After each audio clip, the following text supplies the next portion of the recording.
নমস্কার, দেখছেন 99 নিউজ বাংলার সঙ্গে রয়েছি আমি শুভ্র। আর যে খবরের সকাল থেকে আমরা নজর রেখেছিলাম, আবারও সেই খবরের দিকেই নজর রাখবো। যোগী সরকারকে এবার তীব্র সমালোচনা করলেন বিধায়ক নরেন্দ্রনাথ চক্রবর্তী। আপনারাও জানেন যে প্রয়াগরাজ অর্থাৎ মহাকুম্ভ, সেখানেই স্নান করতে গিয়ে, পুণ্য স্নান করতে গিয়েই পদপিষ্ট হয়ে মৃত্যু হয় বিনোদ দাস, জামুরিয়ার বাসিন্দা 42 বছর বয়সী টোটো চালকের।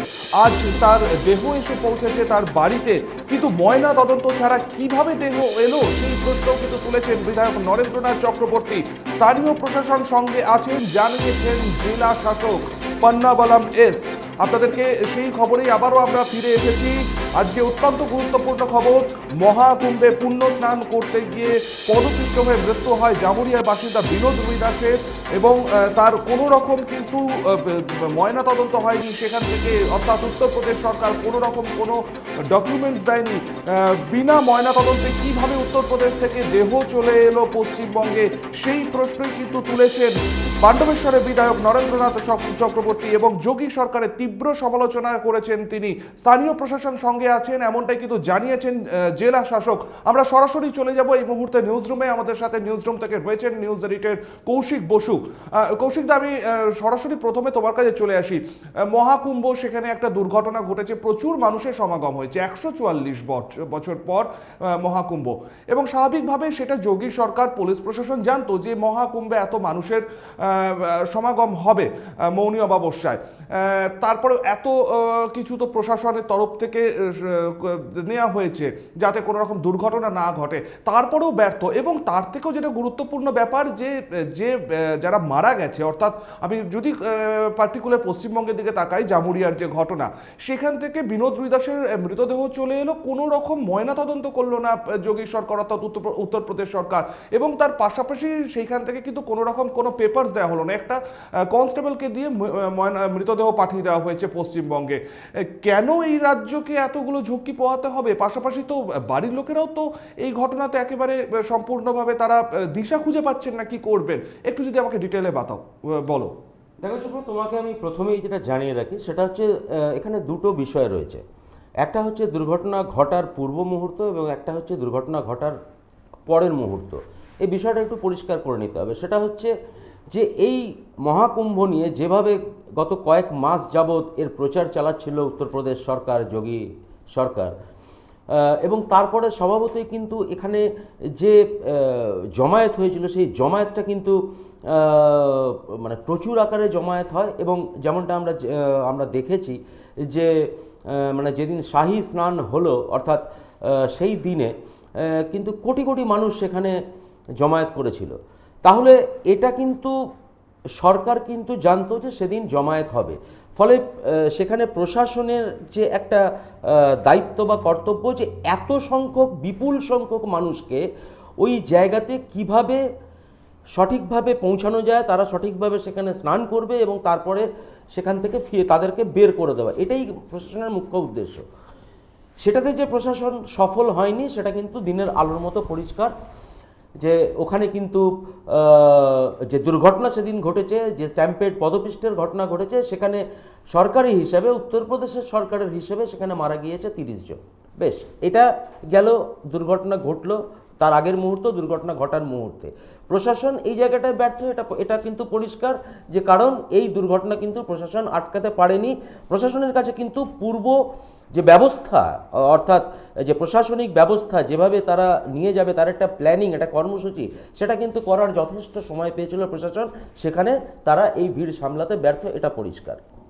এরপরে আসি আমি দ্বিতীয় প্রসঙ্গে, যে একটা দুর্ঘটনা ঘটে গেছে, দুর্ঘটনা বলে কয়ে আসে না, কিন্তু সেক্ষেত্রে দুর্ঘটনাটি ঘটেছে, এবং ঘটেছে সেখানে সরকারি হিসেবে 30 জনের মৃত্যু হয়েছে, এবং প্রায় 90 থেকে 100 জন লোক সেখানে গুরুতর আহত হয়েছে। তাহলে পরবর্তীকালে সরকারের কি করা উচিত ছিল? তা পরবর্তীকালে যে সরকারের যেটা করণীয় সেটা হচ্ছে তড়িঘড়ি সেই জায়গা থেকে দেহগুলিকে উদ্ধার করা বা আহতদের চিকিৎসাস্থলে পাঠানো, এবং যারা মারা গিয়েছে তাদের সঠিকভাবে ময়নাতদন্ত করা, তাদের যে কাগজপত্র যে বিষয় রয়েছে সেই বিষয়ে সম্পূর্ণ করা, এবং সেই দেহগুলি তাদের পরিবার বা নিকটাত্মীয়ের হাতে তুলে দেওয়া। গোটা ভারতবর্ষে কাশ্মীর থেকে কন্যাকুমারী এই নিয়মই রয়েছে। কিন্তু আজকে একটা ব্যতিক্রমী আমি নিয়ম দেখলাম যোগী সরকারের, উত্তরপ্রদেশের সরকারের, যে বিনোদ রুইদাস যে হতভাগ্য টোটো চালক, তিনি এই পদপিষ্টে কুম্ভে মারা গিয়েছেন এবং প্রয়াগরাজের হাসপাতাল থেকে তার দেহ একজন পুলিশ লাইনের একজন হেড কনস্টেবল, তিনি সেই দেহ একটি অ্যাম্বুলেন্সে করে বয়ে নিয়ে সোজা জামুরিয়ার কেন্দায় চলে এলেন। সেখানে তার কাছে কোনো কাগজ নেই, তার কাছে কোনো ডেথ সার্টিফিকেট নেই, তার কাছে কোনো ময়নাতদন্ত নেই, তার কারণে ময়নাতদন্ত হয়ই নেই। তাহলে আমার যোগী সরকারকে এটা প্রশ্ন, বা যোগী সরকারের কাছে এটা জিজ্ঞাসা হওয়া উচিত এরপরেই, যে একটা দুর্ঘটনা ঘটার পরে যদি ভিন রাজ্যের কেউ মারা যায় তাহলে আপনারা বিনা ময়নাতদন্তে সেই দেহ অন্য রাজ্যে পাঠিয়ে দেবেন, এবং সেই ময়নাতদন্তের দায়, সেই ঝক্কি ঝামেলার যে দায়, সেটা পোয়াতে হবে আমাদের রাজ্যকে, অর্থাৎ পশ্চিমবঙ্গকে, আমাদের পশ্চিম বর্ধমান জেলা প্রশাসনকে। এটা তো নজিরবিহীন ঘটনা। আমার মনে হয় না ভূভারতে এর আগে এর কোনো নজির আছে বলে, যে ময়নাতদন্ত ছাড়া একটি যে মৃত্যু হয়েছে, একটি দুর্ঘটনায় যে মৃত্যু হয়েছে, সেই মৃত্যু কি করে একটি ময়নাতদন্ত ছাড়া সেখানকার হাসপাতাল।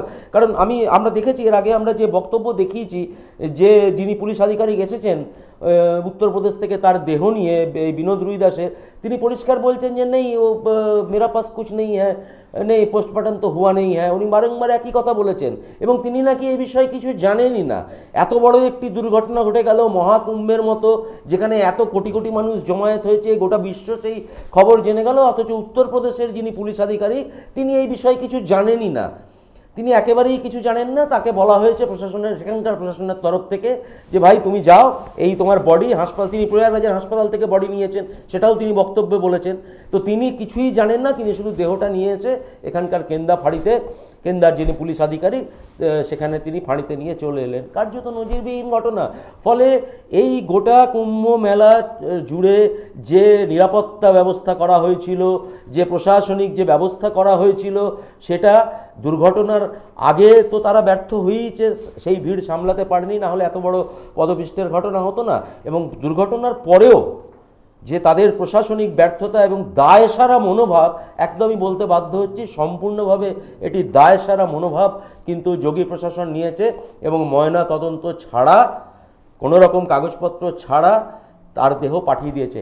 এখানে একটা প্রশ্ন, সেটা হচ্ছে এই যে ময়নাতদন্ত হলো না, এই যে দেহ পাঠিয়ে দিল, কোনো ডেথ সার্টিফিকেট নেই, এখানকার প্রশাসন ব্যবস্থা করে এখন করবে। এরপরে ওই যে উত্তরপ্রদেশ সরকার ঘোষণা করেছিল যে যারা এই পদপিষ্টেতে মারা গিয়েছে, অর্থাৎ তাদেরকে ক্ষতিপূরণ দেওয়া হবে, তাদের পরিবারকে 25 লক্ষ টাকা, সেই ক্ষতিপূরণ তিনি পাবেন, এটা একটা প্রশ্ন।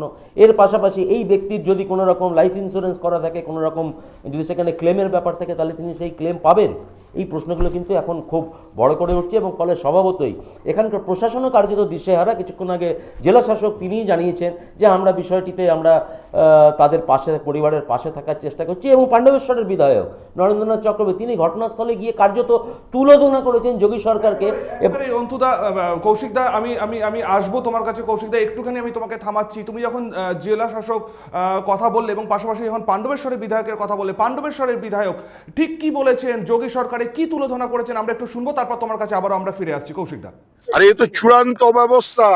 একটা গভর্নমেন্ট যেখানে কুম্ভের মতো মেলা অর্গানাইজ করছে, ইউপি সরকার, তারা যে এরকম অমানবিক, পাশবিক হতে পারে, এটা এই মৃতদেহ দেখে আমরা বুঝতে পারছি। আমাদের এলাকার মানুষ বিনোদ রুইদাস, তাকে একটা ছেলেটা মারা গেছে পদপিষ্ট হয়ে, তাকে পোস্টমর্টম করায়নি, কোনো গভর্নমেন্টের পেপার নেই, একটা কনস্টেবলকে দিয়ে একটা অ্যাম্বুলেন্স করে বডিটা পাঠিয়ে দেওয়া হয়েছে। আমরা ডিএম সাহেবকে বলার পর তার পোস্টমর্টমের ব্যবস্থা হয়েছে, তাকে আমরা পোস্টমর্টম করেছি। মাননীয় মন্ত্রী অরূপ বিশ্বাস, মাননীয় মন্ত্রী মলয় ঘটক, তাদের কাছ থেকে আমরা অ্যাডভাইস নিয়ে আমরা কি করব সেটা নিয়ে আমরা চিন্তা ভাবনা করছি।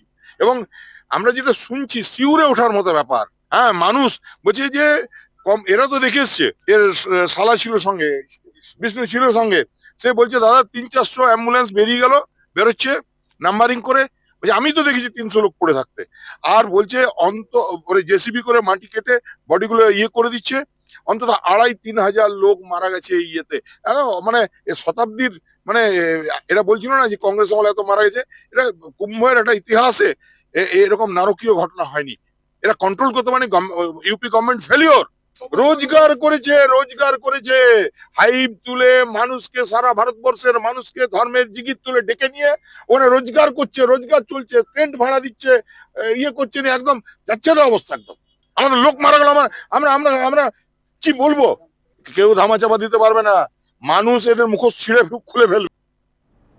আমরা শুনে নিলাম পাণ্ডবেশ্বরের বিধায়ক নরেন্দ্রনাথ চক্রবর্তী ঠিক কি বলেছেন। আমি আবারও সরাসরি ফিরে যাচ্ছি নিউজ রুমে, সেখান থেকে রয়েছেন আমাদের সাথে আমাদের নিউজ এডিটর কৌশিক বসু।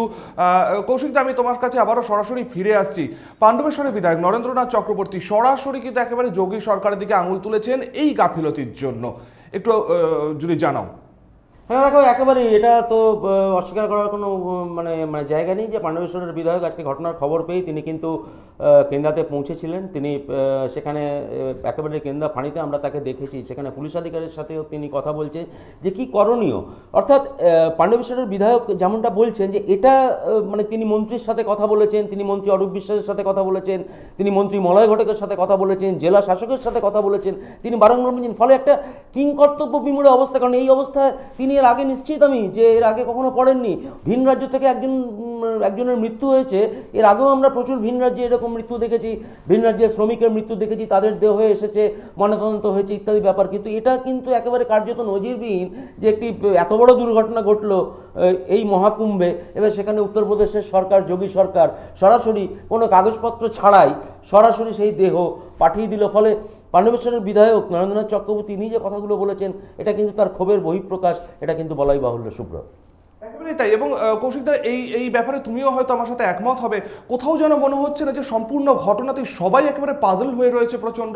একেবারেই তাই, একেবারেই। শুধু মানে মৃতের পরিবার নয়, মৃতের পরিবার, আত্মীয় স্বজন, পাড়া প্রতিবেশী, এমনকি সেখানকার পুলিশ কর্তারা এবং মানে খোদ বিধায়ক, জেলা শাসক, কারণ আমরা জেলা শাসকের বক্তব্য নিয়েছিলাম, তিনিও মানে তার বক্তব্য বা তার বডি ল্যাঙ্গুয়েজ তিনি বলছেন যে পরিবারের পাশে, অবশ্যই পরিবারের পাশে থাকবেন, প্রশাসন রয়েছে পরিবারের পাশে, কিন্তু কি কি করণীয়, কারণ আইন হচ্ছে সবার আগে। কাজে আইনি পথে যাতে পরবর্তীকালে এই যে মৃত শ্রমিক মানে যে মৃত বিনোদ রুইদাস তার যেন কোনো রকম কম্পেনসেশন পাওয়ার ক্ষেত্রে বা কোনো রকম ইন্স্যুরেন্স ক্লেমের ক্ষেত্রে যাতে কোনো সমস্যা না হয়, সেই বিষয়টা কিন্তু প্রশাসন মাথায় রেখেছে। এটা যদি ওখান থেকেই প্রপার ময়নাতদন্ত হয়ে প্রপার ডেথ সার্টিফিকেট হয়ে আসতো, তাহলে কিন্তু আজকে জেলা প্রশাসন সহ বিধায়ক সহ তাদের পরিবারকে এই বিড়ম্বনায় পড়তে হতো না।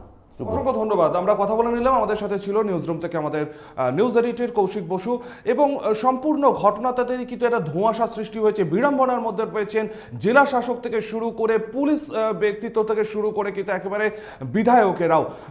এবং সব থেকে যেটা বড় প্রশ্ন উঠছে, একটা দুর্ঘটনা ঘটেইছে এবং সেই দুর্ঘটনার পর কিভাবে বিনা ময়না তদন্ত, বিনা কোনো নথি ছাড়া একটা দেহ উত্তরপ্রদেশ থেকে চলে এলো একেবারে সোজা পশ্চিমবঙ্গে।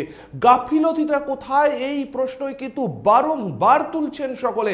জেলা শাসক পান্নাবালাম এস কি বলেছেন শোনাবো আপনাদের। একজন এসছে, ঠিক আছে, একজন আমরা খবর পেয়েছি, একজন মৃত্যু হয়েছে আনফর্চুনেটলি। ওনার জন্য যতটা সহযোগিতা করার আমাদের প্রশাসন এন থেকে করা হচ্ছে। ওগুলো পুলিশ এন থেকে দেখা হচ্ছে, এসডিও দেখছেন, ওগুলো সিদ্ধান্ত নিয়ে করা হবে। না, ওটা এখনো আমার কাছে এক্সাক্ট খবর নেই, কিন্তু ওনাদের কোনো হেল্প লাগলে এখানে প্রশাসন থেকে ফুললি করা হবে। অবশ্যই তারা জেলা প্রশাসন অবশ্যই মৃতের পরিবারের পাশে থাকবে, কিন্তু ময়না তদন্ত কেন হলো না, কেন এ রাজ্যে এসে ময়না তদন্ত হচ্ছে, সেই প্রশ্ন কিন্তু বারবার ঘুরপাক খাচ্ছে। আপাতত এই পর্যন্তই। পরবর্তী নিউজ আপডেটের জন্য আপনাদের নজর থাকুক শুধুমাত্র 99 নিউজ বাংলায়। ফলো করুন ফেসবুক পেজ আর সাবস্ক্রাইব করুন আমাদের ইউটিউব চ্যানেল।